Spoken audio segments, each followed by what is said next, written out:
Why can I only think of things that I am right now? I was gonna say Florida, I was gonna say Caribbean, I was gonna say Haitian, bro. I'm stupid right now. I'm so dumb. I'm so dumb. Why can't I think of anything that I'm not? The Jersey sensation. I have been to Jersey. It's dead. It's dead. I don't know why my brain just did that.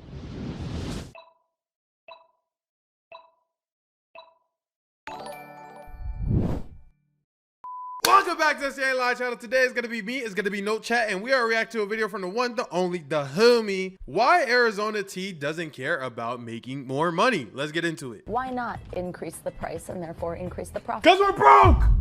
Because we're currently struggling, ma'am. You know, inflation is high, taxes got higher. Yeah, all of those are sound reasons. We're successful.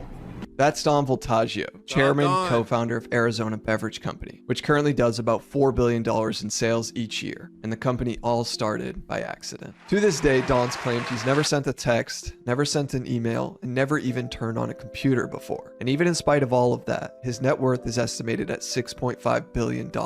But Don here isn't your average CEO billionaire. Not just for those reasons, but because he's committed to keeping prices low while not sacrificing on their drink's quality, a rare feature from a CEO these days. Because as we know, most big companies will figure out ways to cut costs any way they can. Oftentimes, though, at the expense of the very product they're selling. Doing so, they'll wind up increasing. Most companies learn how to cut costs, raise prices, and make less quality. Like all three of those things at the same time, gang. Their prices to increase their profits. I mean, we've all seen it 100 times before. But how did this company start by accident, and how in the world is Arizona able to keep their famous 99-cent iced tea the same price as it was from over 30 years ago? Well, but y'all ever walk into them stores though, and then you'll see like an Arizona iced tea and it's not 99 cents?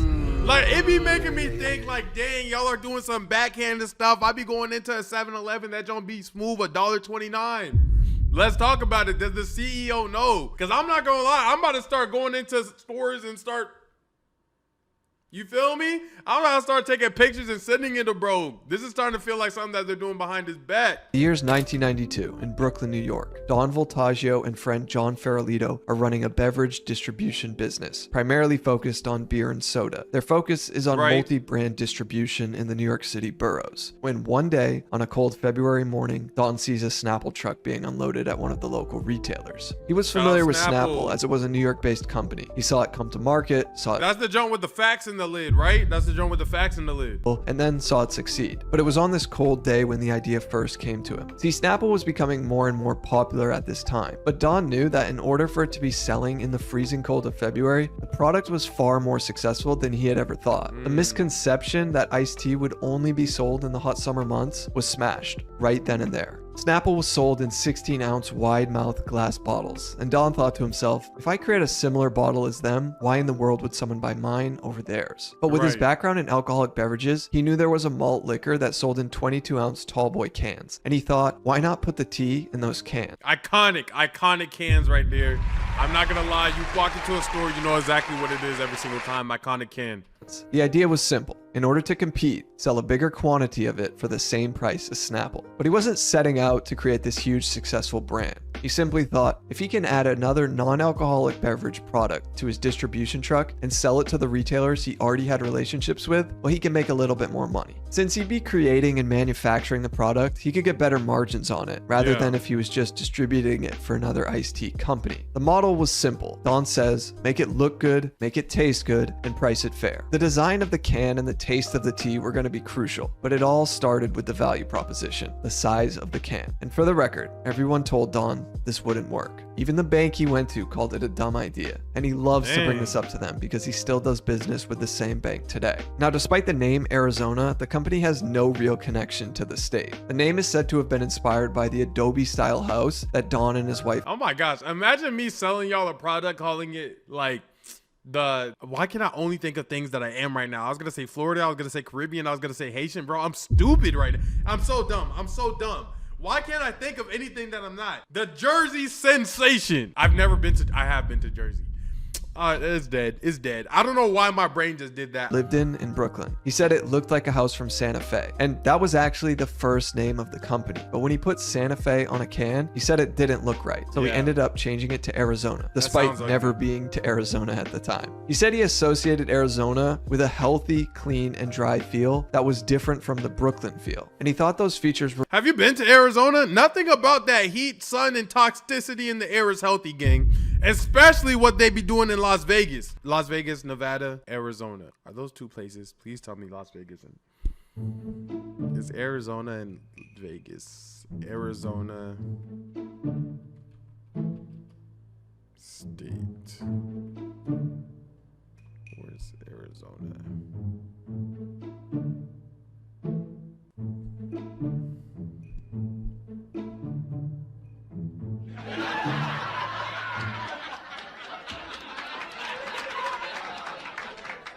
Yeah, Arizona and Nevada are two different places.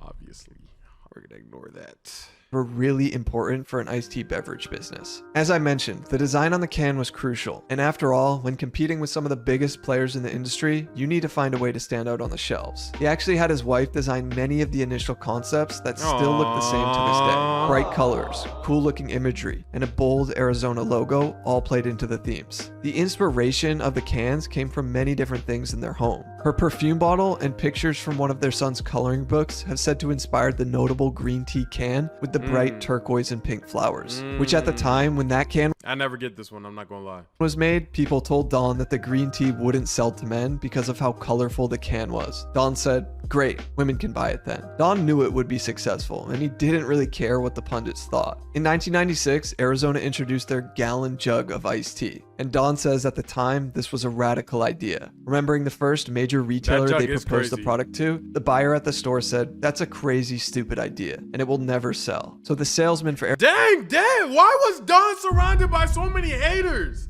Was there a single person that told bro, hey bro, good idea, like this one could possibly work? Damn! Why is he surrounded by only negative? Yo, nah, this is getting out of hand, bro. Every single person in his life don't believe in him. He's starting to sound like one of Meek Mill teachers. What is going on, bro? Nah, this is crazy. Arizona came back to Don telling him what the retailer said, and Don responded with, that's good news, because that guy's never been right. Today, the gallon jug is one of Arizona's most successful offerings. And as the years went on and Arizona became more and more successful, Don figured out ways for the business to become more efficient. While this is the natural evolution of any successful business throughout the years, he didn't want to raise the prices on the product despite inflation continuing to rise. The first way the business was able to save was their lack of advertising. Everything was done from word of mouth. But at Arizona's core, the can was really the biggest form of facts. I've never seen an Arizona tea commercial, billboard, nothing. Advertising. When Don was asked by another businessman, how big is your marketing team? Don said, it's big. And the guy responded, how big? And Don said, he's 6'8", referring to the fact that it was just Don handling marketing. Today, the same can't be said because both of Don's sons are heavily involved in the business. His son Spencer is the chief marketing officer, and his other son Wesley is the chief creative officer, but more on them in a moment. Other ways they've made the business more efficient is the ability to produce more of the product much faster. Back when the company was in its infancy, it was being produced at a brewery in Cincinnati. The facility could make 100 cans per minute, but today at the Arizona plant in New Jersey, they can make 1,600 cans per minute. And over the years, they've also been able to use less aluminum in their cans, resulting in them being 50% lighter in weight. They have set up multiple distribution centers across the US to make their deliveries more efficient, and obviously with lighter cans, this allows for more of them to go on a pallet and ultimately into the truck. But they also focus on delivering their drinks at nighttime instead of the daytime to avoid traffic, and this speeds up their deliveries. And lastly, they've also integrated shipping their product with trains, which can help them save on shipping costs. According to Don, one boxcar from rail is equivalent to 5 truckloads with a standard truck. But over the years, despite all of this efficiency, they haven't touched the beverage at all. Don says it's because that's what people are buying. But in 2012, after a falling out between the two co-founders, John Farolito filed a lawsuit against Don. This was because John wanted to sell his half of the company to some major international beverage companies. The lawsuit ended up lasting years and went all the way up to the New York State Supreme Court's Appellate Division, where they ruled in favor of Don. Don was allowed to buy out John's half of over some drinks, over some iced tea. I had to go to court for years on end over a beverage. I ain't gonna lie, gang. Just take the 50%, bro. The company. But there was ultimately a dispute over how much the company was worth. Don's lawyers pointed to the 2007 valuation of the company that put it at around $430 million. But John's lawyers argued that the company was now worth $6 billion. And in the end, Don ended up paying $1 billion to buy out John's half interest in the company. But as the years have continued, Arizona has increasingly faced competition in the beverage space. I mean, back in the 90s when the company was first founded, there were no energy drinks, no health conscious drinks. Boy, Prime putting BTA on them, boy. You got Prime. I think Gunna just came out with a drink or something like that. It's like called Flesher or Fresher or something like that. You got shoot. Who knows, bro? Mr. Beast about to drop Rebeastments. Beast Quenchers. And certainly not as much consolidation as there is today. Arizona has had to constantly learn to navigate this ever-changing landscape, and they've broadened their offerings significantly over the years. Initially starting with only 2 flavors of tea, where today they have over 500 different items, expanding into sparkling water, energy drinks, juice, coffee, alcoholic iced teas, and even a few food items like fruit snacks, popsicles, and snack trays. I did not know that. His 2 sons, Spencer and Wesley, are heavily involved in the business today. They have a 2-hour board meeting every single day with Don and another executive at the company, where they'll have lunch and talk about all things Arizona. He give me Scary Mob Boss vibes. I don't know if y'all can see what I'm talking about, but he looks like if he really wanted to on the right day to get you knocked off, is done. Hey, Donnie. Hey, Donnie. Show him to the T. Show him to the T and show him why the price ain't go up by 99 cents. You know what I'm saying? I feel like that was kind of a valid accent by me. Seeing new products, discussing potential ideas, and much more. And while I had mentioned Don previously handled all of the marketing and advertising in the past, which didn't consist of much except building a great product, today his 2 sons are in charge of leading the brand's future. They've built out the company's website and social channels and have ventured into merch, including collaborating with several other notable brands like Adidas and creating their own product lines of clothes. There's a Ice Arizona T Adidas colorway collab? Clothing, hats, skateboard. What you got on your feet, boy? Nah, you know, something slight, boy. Just the T7s. You know what I'm saying? T7s. Not to be known as the T-Rexes, but they will roar at you if you look at them wrong. No trip.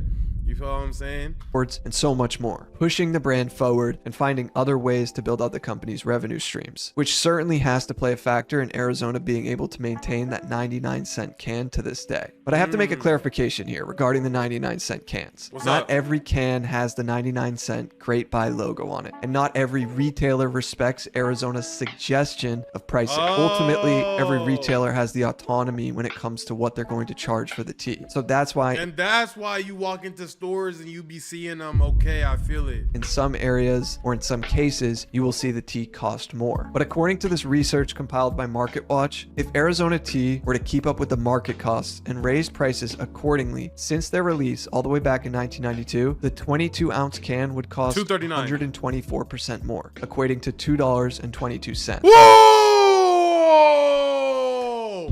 Come on.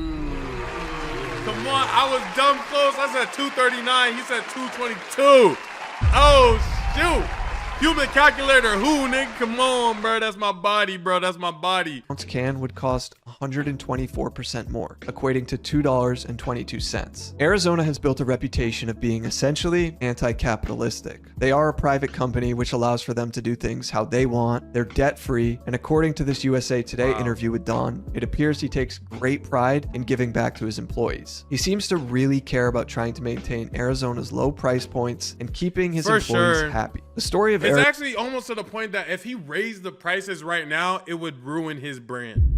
Like, it would actively ruin his brand if he did. Not because it would throw balance out, The community would feel so betrayed because his words has stuck to us so valiantly and like so much that it's embedded into us that you're always going to be this guy. So literally, if he wanted to or didn't, and he can, and obviously, you know, all of that things. But if he did, by now it would feel like betrayal, even though all the other companies have done it already, and we haven't like we won't hold the same sentiment to those other companies, but we will to him, which sucks. But and by we, I don't mean me. I mean the internet, not me. Refreshing one, a family-owned business that hasn't sold out to a big corporation and who has doubled down on the very things it was founded on: hard work, consistency, fair pricing, and a good deal. Now, obviously, not every company cares to operate like this, but if you want to learn about this salad chain that's trying to reinvent fast food, well, I covered it all in this video here. Yo, I've been seeing Sweet Greens, but I never walked in. Maybe I should do a Sweet Green vlog. If you guys enjoyed the video, make sure that you like, comment, subscribe down below. I'm gonna catch you guys in the next one. Goodbye. Peace, peace, peace, peace, peace, peace.